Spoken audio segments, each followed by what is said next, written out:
अस्सलाम वालेकुम मेरे प्यारे प्यारे व्यूवर्स। उम्मीद करती हूँ कि सब ठीक ठाक होंगे और अल्लाह के फजल से मैं भी ठीक ठाक हूँ। आज मैं अपना व्लॉग्स का स्टार्ट कर रही थी, तकरीबन 9 का टाइम था और नाश्ते से जैसे भी मैं फ़्री हुई हूँ तो मैंने कहा चलो मैं जल्दी जल्दी घर के काम कर लूँ, क्योंकि आज मैंने बहुत से काम करने थे। तो इसी वजह से फिर बस मैंने जल्दी जल्दी से घर की सफाई की और साथ ही मैंने गोश्त चढ़ा दिया था गलने के लिए। आज मैं बना रही थी मूली गोश्त का सालन, तो उसको मैंने हल्की आंच पे चढ़ाया हुआ था। जैसे नाश्ते से फ्री हुई हूँ तो साथ उसको भी मैंने गलने के लिए ठहरा दी, ताकि जब मैं काम से फ्री हो जाऊँ तो गोश्त अच्छे से गल जाए और मैं दोपहर का खाना वगैरह बना लूँ साथ ही साथ।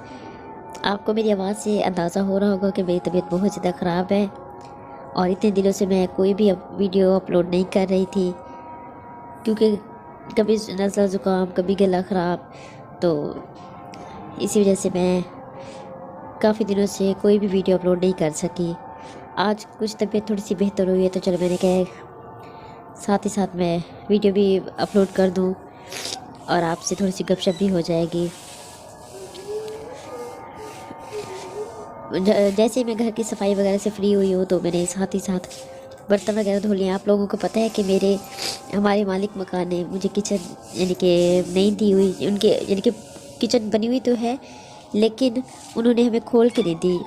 उसमें उनका सामान वगैरह रखा हुआ है, तो उनसे कहा है कि भाई आप लोग किचन में फ्री कर दे, तो उन्होंने कहा नहीं भाई हम किचन फ्री करके नहीं दे सकते, माजरत आप ऐसे मैनेज करें।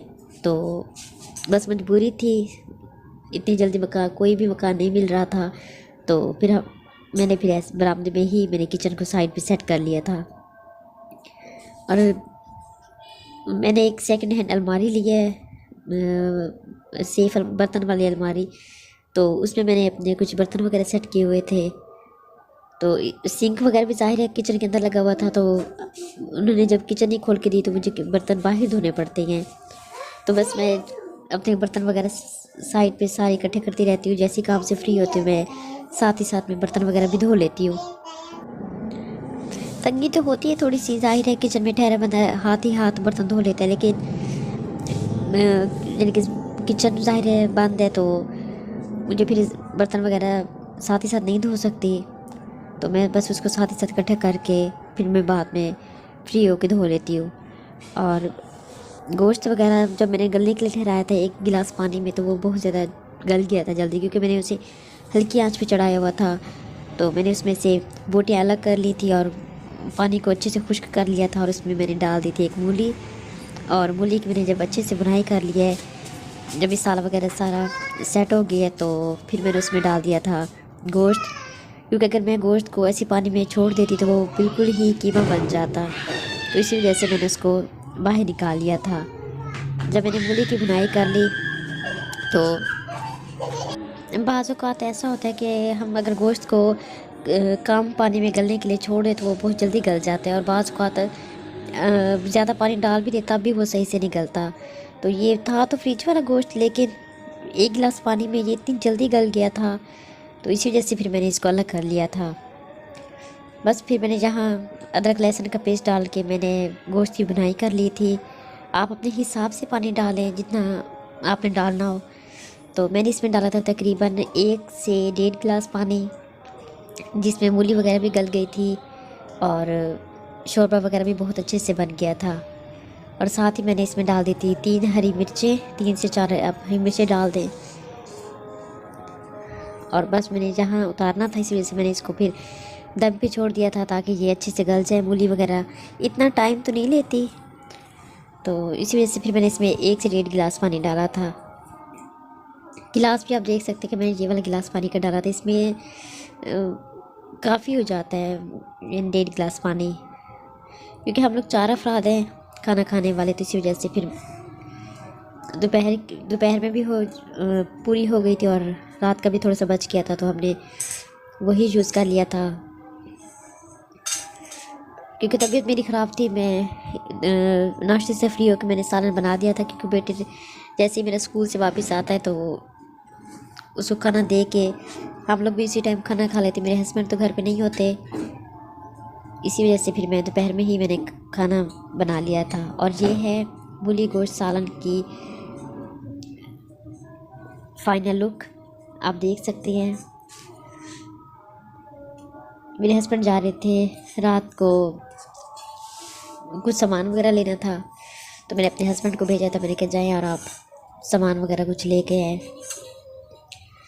क्योंकि कितने दिनों से मेरे हस्बैंड मुझे कह रहे थे कि फ़िश फ्राई भी कर दो और कुछ मीठे में भी बना दो। तो मेरे पास नहीं रखा हुआ था, ना ही मीठे में कुछ रखा हुआ था बनाने के लिए, सिर्फ कस्टर्ड था और फ़िश वगैरह भी नहीं रखी हुई थी। तो मैं कह, क्योंकि मेरे देवर वगैरह जा रहे थे ग्रॉसरी करने के लिए, हम लोग 1-2 दिन पहले कर आए थे, वो बाद में गए हैं। तो वापसी भी मेरे हस्बैंड लेकर आए थे रात को ये फिंगर चिप्स, और हम जहाँ इंजॉय कर रहे थे रात के टाइम फिंगर चिप्स। और ये मेरी बेटी ने अपने हाथों का हशर किया हुआ है मार्कर से, सारा दिन उसे उठा के दीवारों पे, कपड़ों पे, चीज़ों पे लगाती रहती है। और ये उसने नेल पेंट की तरह से यूज़ किया हुआ था और हाथ सारे रेड कलर के किए हुए थे। बहुत पसंद है उसे नेल पॉलिश लगाना, हर वक्त नेल पॉलिश का जुनून होता है कि मैं अपने हाथों पे नेल पॉलिश लगाऊं या मेहंदी वगैरह लगाऊं।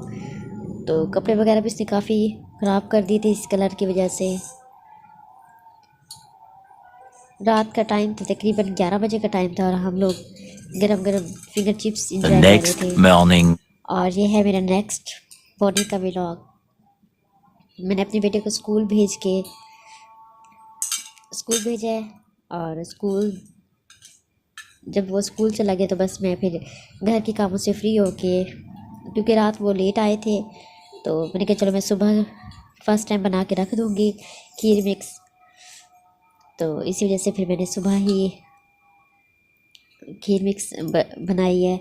ये मैंने बाज़ारी जो लजीज़ा मिक्स है उससे बनाई थी, पैकेट से बनाई थी। तो ज़ाहिर इसका तरीक़ाकार वही है जो इसके डब्बे पे मेंशन होता है। मुझे ख़ास तो नहीं पसंद, लेकिन मेरे ज़ाहिर हस्बैंड को पसंद है, तो इसी वजह से मैंने उसकी फरमाइश पे ये बनाई थी। और आज मैंने मछली को मसाला भी लगाना था, क्योंकि मौसम ज़ाहिर दिन में गर्मी होती है मुल्तान में, और रात को ठंड होती है, फर्स्ट सुबह के टाइम भी ठंड होती है। तो मेरे हस्बैंड ने कहा फ़िश को मसाला लगा के वो भी रख दो, ताकि कभी कभार बंदा फ्राई करके खा ही लेता है, मौसम यही होता है फ़िश खाने का। तो आज मैंने उसको भी मसाला लगाना था। मैं रसमलाई जैसे बना के फ्री हुई हूँ, तो फिर मैंने हाथ ही हाथ उसको भी मसाला लगा के रख दिया था। जैसे दूध को उबाल आया तो मैंने जहाँ पे अपने हिसाब से ये बॉल्स बनाई हैं। आप इसे बड़ी भी बना सकते हैं, छोटी भी बना सकते हैं, जैसे आपको पसंद हो। दूध मैंने यहाँ तकरीबन लिया था 1 किलो के बराबर, और इसको अच्छे से पका लिया था। दूध को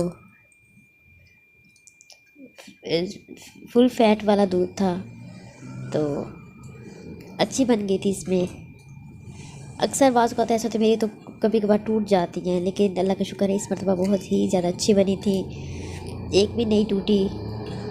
तो जैसे दूध ठंडा वगैरह हुआ, मैंने इसको निकाल के मेरे फ्रिज में रख दिया था, और लास्ट पे मैंने इसकी गार्निश वगैरह कर ली थी। कुछ मैंने मेवे अंदर डाल दिए, कुछ मैंने गार्निश के तौर पे रख लिए थे। और अब मैं लगा रही थी फ़िश को मसाला। आज का मेरा व्लॉग सारा कुकिंग में ही था, क्योंकि तबीयत ठीक नहीं थी, तो बस मैंने इसी में कुकिंग के ही चीज़ें वगैरह ऐड कर ली हैं। सोया सॉस वगैरह, सिरका, ये मेरा होममेड मसाला है। अगर आपने इसकी रेसिपी पूछनी है तो मैं लाजमी अगले व्लॉग्स में इसकी रेसिपी भी शामिल करूँगी। मैंने फ़िश के लिए घर पे मसाला ही बना के रखा हुआ है, फ़िश के लिए, कौरमे के लिए, मुख्तलिफ़ चीज़ों के लिए। बस मैंने यहाँ सिंपल सा मसाला लगाया था, कोई ख़ास नहीं लगाया था। हरी मिर्चें को पीस के मैंने वो डाली हैं, एक लीमू, घर के जो स्पाइसेस वगैरह होते हैं, और ये इमली का पल्प था, इससे बहुत ही ज़्यादा टेस्टी बनती है। अब इस पल्प आप इस पल्प में इतना पानी डालें जिसके अंदर से ये सारा मसाला मिक्स हो जाए, एक्स्ट्रा पानी की ज़रूरत ना पेश आए। और इसे टेस्टी भी बहुत बनती है और खाने में भी बहुत ही ज़्यादा लजीज होती है। यहाँ मैंने अपने लिए और अपने बच्चों के लिए फ़िश के 1-2 पीस फ्राई किए हैं और यहाँ हम इंजॉय कर रहे थे अपनी फ़िश को। और मेरी वीडियो को एंड तक देखने का बहुत ज़्यादा शुक्रिया। मेरी वीडियो को लाइक करें, शेयर करें और सब्सक्राइब करें। Thank you for watching. अल्लाह हाफिज़।